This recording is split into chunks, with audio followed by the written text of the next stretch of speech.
7 personality traits of solitary seniors that promote healthy aging and emotional strength. Have you ever been told you're too quiet, too independent, or that you keep to yourself a little too much? You're not strange, and you're definitely not missing anything. In fact, if you find comfort in solitude as you grow older, it could be a reflection of some of the most powerful strengths a person can develop.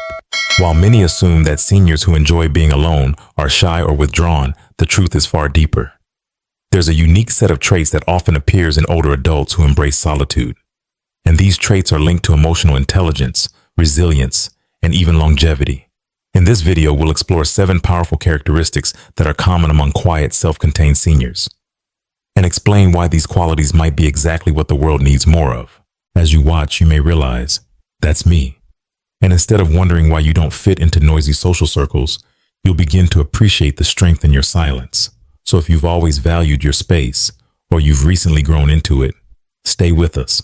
By the end, you might feel more seen, affirmed, and confident in the person you've become. And if this speaks to you, please subscribe and hit the bell, because every week we create videos just for thoughtful souls like you. Let's begin. Part 1. The quiet power of self-discipline. Refined version. As we grow older, many people believe discipline matters less, that retirement is a time to let routines fade and simply drift through the day. But in reality, it's often the seniors who maintain simple, steady habits who age with more clarity, confidence, and health. Self-discipline at this stage doesn't need to be rigid. It's about building gentle structure, a rhythm that gives each day meaning. Waking up at the same hour, preparing a light breakfast, taking medications on time, stretching near the window. Small actions like these, repeated with care, form a quiet foundation that keeps both body and mind grounded. In a quiet Oregon town, George, 81, once energetic, now relies heavily on his daughter to remind him of everyday tasks. Since his wife passed, he's lost his routine. Meals are missed, medications forgotten, and the silence in his home feels more like emptiness than peace. Just a few blocks away, Harold, also 81, starts his morning the same way each day. A warm cup of tea, a few deep breaths, light movement, a glance at his blood pressure monitor, and a simple note jotted in his journal. No one reminds him. He just does it. When asked why, Harold smiled and said, "I can't stop aging, but I can choose how I face each day." Harold's discipline isn't strict. It's comforting. That quiet rhythm brings him balance and peace, and science supports his approach. The National Institute on Aging found that seniors with consistent daily routines are 25% less likely to experience cognitive decline. Dr. Linda Grant from the Mayo Clinic adds, "Discipline in later life doesn't just stabilize the body, it helps the brain stay oriented and engaged. It keeps your sense of identity intact." Because here's the truth. When our structure slips, we begin to drift. Missed meals, inconsistent sleep, growing reliance on others. These are early signs of a fading rhythm, and they often lead to confusion, anxiety, or even depression. But restoring that rhythm doesn't require dramatic change. It starts with 1 or 2 intentional habits. Wake up at the same time. Choose a morning ritual you enjoy. A short walk, quiet reflection, or jotting down your thoughts. Hang a small reminder where you'll see it. Let these moments serve you, not stress you. Discipline, at this stage, isn't about control. It's about care. It's not for others. It's for you. It says, "I still matter. My time is still mine." Now let me ask you, what small ritual helps you feel like yourself each day? Is it making your bed, sipping your favorite tea, watering your plants before the sun gets too high? Share your answer in the comments. We'd love to hear what keeps you centered. And if this part of the video resonated with you, please take a moment to like it, share it with someone you care about, and subscribe to Golden Wise Elders. This is your space, your community.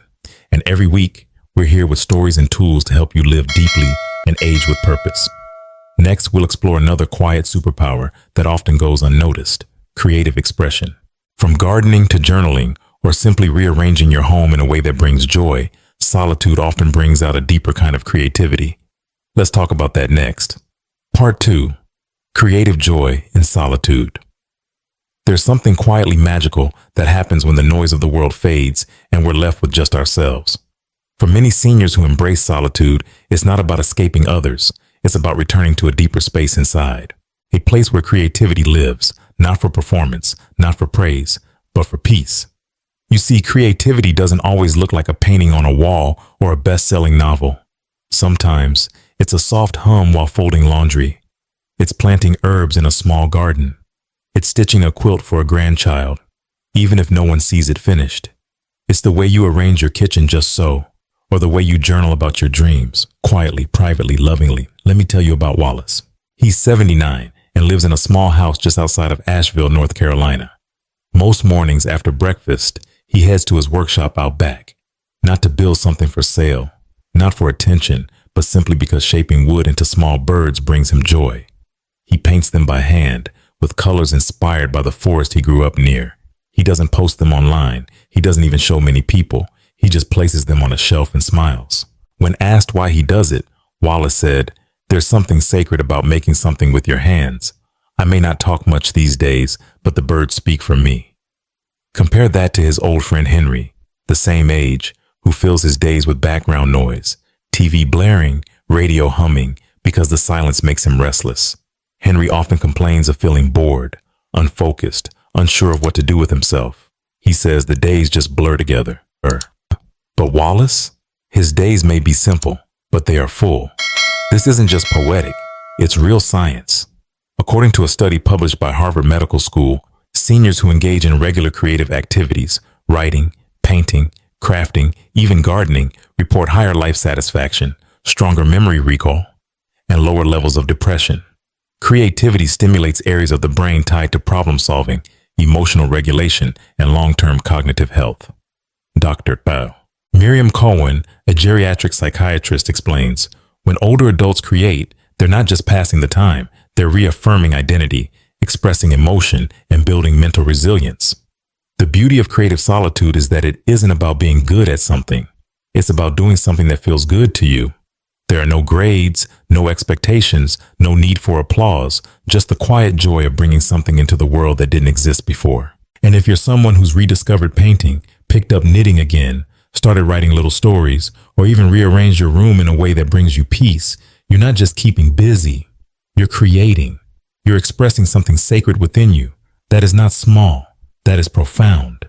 So let me ask you this. Is there something you create when no one's watching? Is there a quiet passion you return to when the house is still and the morning light begins to warm the room? If so, share it with us in the comments. What brings you quiet joy?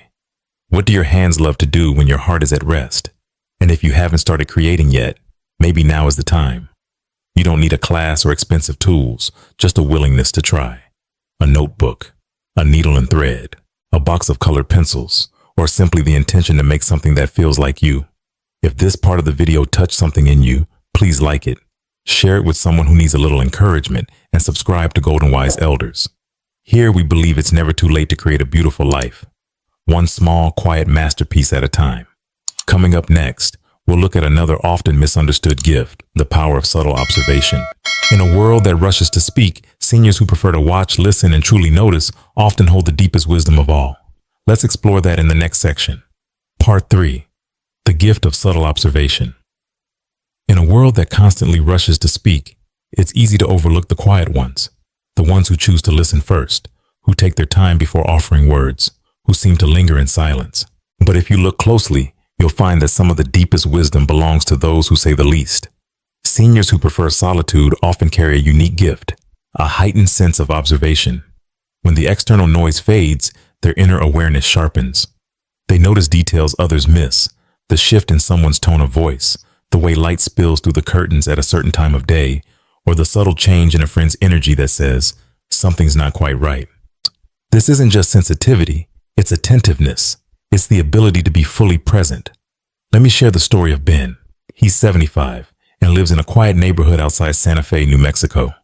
While most people on his street are busy with errands and phone calls, Ben spends his afternoons tending to a small garden, sitting on his porch, or watching the wind play with the trees.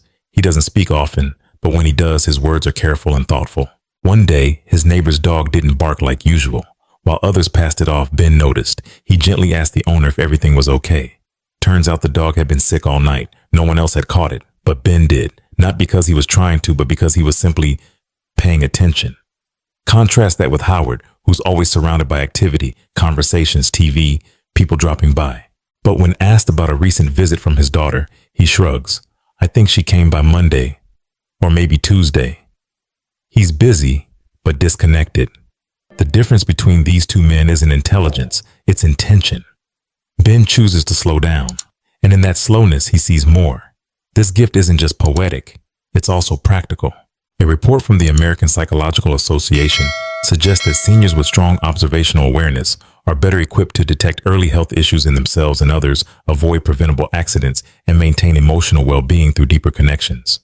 Dr. Elaine Foster, a geriatric behavioral expert, explains, when older adults pay close attention to their surroundings, they're more grounded, they feel more in control, and most importantly, they feel more connected, even if they're alone. And that connection is powerful, because observation isn't just about seeing, it's about understanding. It's about hearing what isn't said. It's about knowing when a hug is needed before the words are spoken. It's about remembering what matters to someone, not because you wrote it down, but because you cared enough to notice. So let me ask you, what do you notice that others might miss? Is it the way the birds sing differently before it rains? The look in your friend's eyes when they're holding something in? Or maybe just how your own body feels when it's asking for rest? We'd love to hear what you've picked up on, those little things that tell big stories. Share your insights in the comments. Your quiet awareness might just inspire someone else to slow down and see the world with new eyes. And if this message resonated with you, please like the video, share it with a thoughtful friend, and subscribe to Golden Wise Elders, where your presence, your insight, and your wisdom are always valued. Coming up, we'll explore another subtle yet powerful trait, the ability to choose relationships carefully. Not everyone needs a crowd. Sometimes peace begins with simply knowing who you want to let into your life and who you don't. Let's dive into that next. Part 4. Selective and Satisfied. As we move through life, we often learn one of the hardest yet most freeing lessons. Not everyone needs to stay. In youth, we gather people like souvenirs, friends from work, from school, from social events, from convenience. But in the later chapters of life, something shifts. Seniors who embrace solitude often discover that peace doesn't come from having more people around. It comes from choosing the right ones. Being selective with relationships isn't about being cold or antisocial. It's about wisdom. It's about knowing that your time, your energy, and your presence are valuable, and you won't give them away so freely anymore. Let me introduce you to Patricia. She's 82 and lives in a cozy apartment in Cincinnati. Most days, she's alone, but never lonely. She has 2 lifelong friends, both of whom she meets for tea every other Saturday. Their conversations go deep. They talk about loss, legacy, spirituality, and laughter from 30 years ago. They don't gossip. They don't compete. They simply sit in a shared stillness that feels safe, honest, and full. Compare that to Dorothy, her former neighbor, who keeps herself constantly surrounded by people. Book clubs, senior outings, volunteer groups. But after the events, she often admits she feels drained. Everyone talks, she once said, but no one really listens. Patricia, on the other hand, has learned that quiet connection with a few is far richer than shallow connection with many. This trait isn't just about emotional preference. It reflects a kind of social maturity that psychologists say is essential to mental wellness in later life. A Stanford University study found that older adults who prioritize a small, meaningful social circle experience higher life satisfaction, lower rates of anxiety, and even stronger immune function. Dr. Sarah Lund, a specialist in geriatric psychology, puts it this way: as people age, they naturally become more selective with relationships, and that's a sign of emotional intelligence, not withdrawal. They're no longer chasing connection, they're curating it. Choosing who to let into your life and who to keep at a kind distance is a powerful act of self-respect. And yes, sometimes that means outgrowing old friendships that were once full of laughter, but now feel one-sided. It means saying no to invitations that don't feed your soul. It means finding joy in a quiet lunch with someone who sees you, rather than a table full of chatter that leaves you invisible. If this resonates with you, let me ask, who are the people in your life that truly see you? Not just the ones who text on holidays, but the ones who know when something's off, who ask questions that matter, who give without keeping score. If you have 1 or 2 of those people, cherish them. And if not, it's never too late to build something new. Sometimes all it takes is showing up with your full self, even if it's just for one person. Leave us a comment and tell us, what does a meaningful connection look like to you? How have your relationships changed over the years? And what have you learned about who deserves a place in your heart? If this part of the video helped you feel seen, take a moment to like it, share it with someone who's part of your circle, and subscribe to Golden Wise Elders. Every week, we're here to remind you that your quiet choices, your boundaries, and your peace, they matter. In the next section, we'll explore something equally powerful, emotional self-control. Because sometimes the most solid foundation we can stand on is the one we build within ourselves. Part 5. Emotional stability is silent strength. There is a kind of strength that doesn't show up in muscles or metals. It doesn't make noise, doesn't seek attention, and yet it carries people through some of the hardest moments in life. It's called emotional self-control. And among seniors who value solitude, it shows up often, not as coldness, but as calm, not as indifference, but as inner peace. You see, when you've lived long enough, you begin to understand that not everything deserves a reaction. Not every silence needs to be feared. Not every missed phone call is a crisis. Emotional resilience comes from knowing that you are okay, even when things around you are not. Let me tell you about Irene. She's 77, retired, widowed, and lives in a quiet house in northern Michigan. She loves her children dearly but doesn't panic if a few days pass without a call. She starts her mornings with a gentle walk, reads during the afternoon, and enjoys her evening tea with no one else around but the trees outside her window. When asked if she ever feels lonely, she smiled and said, "Lonely? Sometimes, but never lost. I know how to be with myself." Now contrast that with her friend Martha, who's the same age. Martha checks her phone constantly. If no one calls by noon, she feels forgotten. Her mood rises and falls based on whether someone praises her or visits. She's loved, but exhausted by the emotional roller coaster she rides every day. The difference between these two women isn't luck. It's emotional habits built over time. According to research by Johns Hopkins Medicine, seniors with high emotional regulation are less likely to suffer from hypertension, depression, and cognitive decline. Their bodies stay calmer under stress. Their hearts recover more quickly. Their relationships, though fewer, tend to be stronger and more honest. Dr. Karen Bloomfield, a geriatric therapist, explains, emotional independence is like having an internal anchor. You don't get tossed around every time something shifts. You stay steady because you've learned how to soothe yourself. For many, this strength is born not in comfort but through hardship, loss, betrayal, illness, solitude. It's through these trials that we learn to self-soothe, to reflect, to rebuild. And when you've weathered enough storms, you begin to carry your own peace like a lantern inside you. So what does emotional strength look like in daily life? It's the ability to sit in silence without reaching for your phone. It's not needing someone else to validate how you feel. It's responding with grace instead of reactivity. It's saying, "I'm okay," and truly meaning it, even when things don't go your way. Now let me ask you, what helps you stay emotionally steady when the world feels shaky? Is it a ritual you've built? A phrase you repeat to yourself? A quiet place you return to?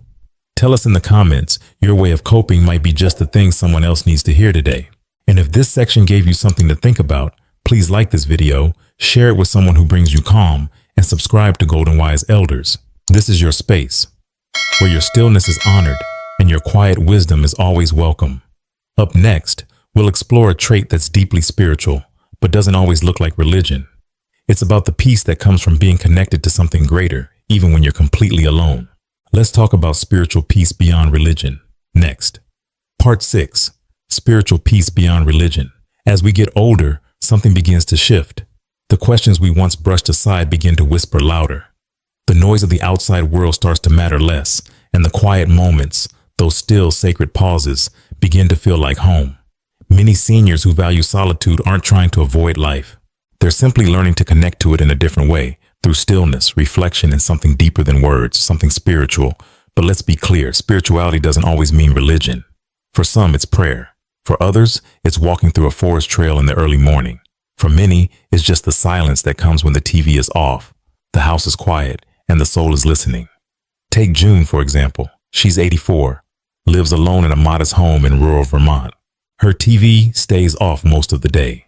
In the mornings, she sits near the window, hands resting on her lap, eyes following the shifting light through the trees. She doesn't speak to anyone. She doesn't even call it meditation. She just says, "This is the time I remember what really matters."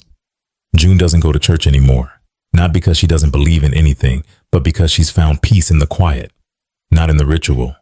Her connection isn't structured. It's intuitive, gentle, present.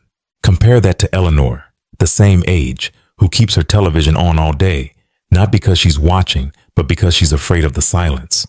She says the quiet makes her feel lost, unsettled, like there's something she's forgotten how to face. The difference between these two women isn't about belief, it's about comfort with stillness. Studies from the Harvard Divinity School show that seniors with an active spiritual life, regardless of religious affiliation, report lower levels of anxiety, stronger emotional resilience, and greater life satisfaction in later years. Dr. Michael Green, a spiritual health counselor, explains, spirituality in aging isn't about having all the answers. It's about learning to sit with mystery, to trust that meaning exists, even when we can't name it.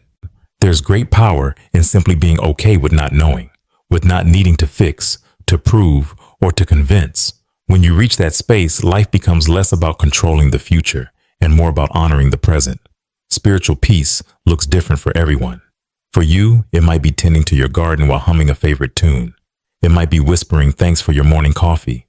It might be holding a photo of someone you loved and smiling instead of crying.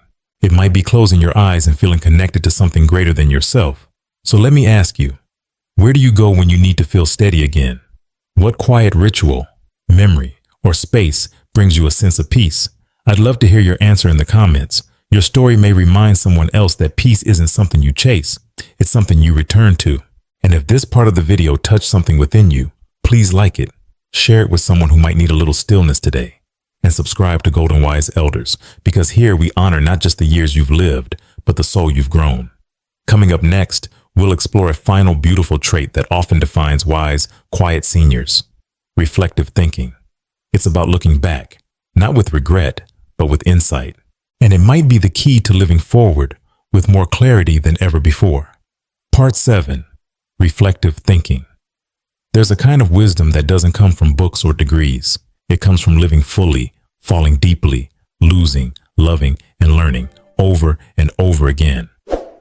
And for many seniors who enjoy solitude, this quiet wisdom shows up in one powerful trait: reflective thinking.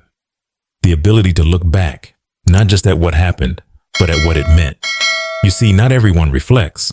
Some people keep moving through life, collecting experiences without ever asking, why did that matter?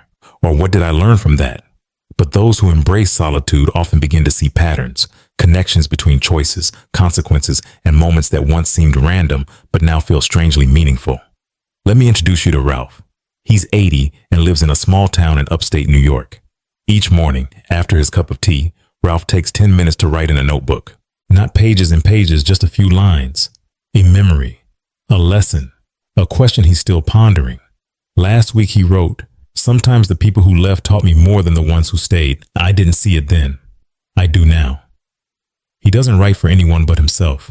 But through these quiet reflections, Ralph has found peace. Not because his life was easy, but because he finally understood it.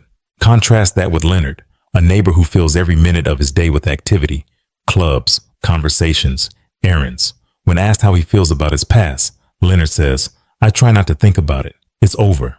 And that's the difference. Reflection isn't about clinging to the past. It's about making peace with it, understanding it so you can move forward with more grace, more clarity, and less weight on your heart. The National Institute on Aging found that older adults who regularly engage in self-reflection experience higher cognitive retention, lower rates of depression, and a stronger sense of life meaning. It helps regulate emotions, build resilience, and maintain a sense of personal growth, even in the later years. Dr. Susan Langford, a gerontology researcher, says, reflective thinking in older adults is a form of inner literacy. It allows people to process life, find coherence in their story, and age with dignity, not confusion. And perhaps that's the key. In a world that moves too fast, where people are encouraged to move on rather than look inward, reflective thinkers become keepers of wisdom. Not because they talk the most, but because they've listened the longest to life, to memory, to meaning. So I'll ask you this. When you think about your past, what have you learned that you didn't see before? What moment from long ago finally makes sense now? What story are you still learning to understand? If you feel called, share a small reflection in the comments. Your insight might be the exact perspective someone else needs to hear. And if this message stirred something in you, please take a moment to like this video, share it with someone you've shared a journey with, and subscribe to Golden Wise Elders, because wisdom like yours deserves a home, a space where depth, softness, and quiet reflection are not only welcomed, but celebrated. As we come to the end of this journey together, let's take a quiet moment to reflect on what we've uncovered. 7 traits, 7 quiet strengths. Each one a beautiful thread in the tapestry of a life well lived. From the steady rhythm of self-discipline to the creative spark that lives in silence. From sharp observation and the wisdom of choosing your people carefully, to the deep emotional calm, spiritual grounding, and rich reflective thinking that shape the soul over time. If even one of these traits felt familiar to you, if something inside you whispered, "That's me," then know this: you are not withdrawn. You are deep. You are not behind. You are ahead. Because while the world often rushes toward noise, you've learned to treasure stillness. And in that stillness, you've become wiser than you may even realize. You don't need a room full of people to feel whole. You don't need constant affirmation to know your worth. And you certainly don't need to change who you are, because who you are is already enough. So here's our gentle reminder to you. Your quiet nature is not something to fix. It's something to honor. You've earned the peace you carry, and you are living proof that aging doesn't mean fading. It means unfolding. If this video touched something in your heart, we invite you to stay connected. Please take a moment to like this video. And if someone in your life needs a little encouragement today, share this with them. Let us know in the comments, which of these traits do you see in yourself? And what's one thing you'll carry forward with more pride? We read every message, and your voice matters here. And of course, if you haven't yet, subscribe to Golden Wise Elders and tap the notification bell so you never miss a story, a reflection, or a quiet reminder that your life, just as it is something truly beautiful. We'll see you next week. Until then, take care of yourself and keep living deeply.